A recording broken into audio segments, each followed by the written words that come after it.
ผมมีอะไรจะให้ดูครับเร็วนี่ครับนี่คือเวลเกมผมซึ่งมัน9ซึ่งดูแล้วมันใกล้จะเวล100แล้วผมเล่นไปตั้งนานมันเวล100ยากเอาเรื่องนะครับแต่เคยมีคนบอกไว้ว่าเวล100เกมมันทำยากเกมมันเล่นยากแต่จริงครับผมรู้สึกมันเล่นง่ายเล่นง่ายกว่าตัวพิซซ่าเลยแต่ตัวพิซซ่าผม2เลยแต่เล่นตัวนี้เก่งกว่าตัวพิซซ่าเล่นเก๋เก่งกว่าตัวพิซซ่าเขาบอกว่าเล่นเก๋อยากกลัวฆาตกรได้เดี๋ยวตาต่อไปผมจะวิ่งใส่ฆาตกรเป็นคนแรกเลยเชื่อผมได้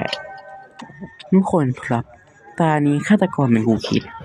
ได้เลยกูคิดได้เวลาตามไอ้ดิเปรตกูแน่เสร็จกูแน่เฮ้ยกูคิดกูอยู่ทางนี้ไปไหนละมึงกูอยู่ห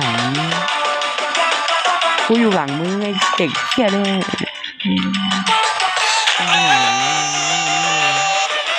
มาหาพี่มา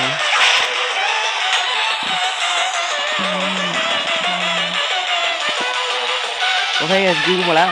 โชคดียิงกว่าวิ่งโง่อยู่กูคิดตัวนี้มันโง่อยู่กูหล่อให้มันตีตัวกู1 ครั้งมันก็บอกได้อยู่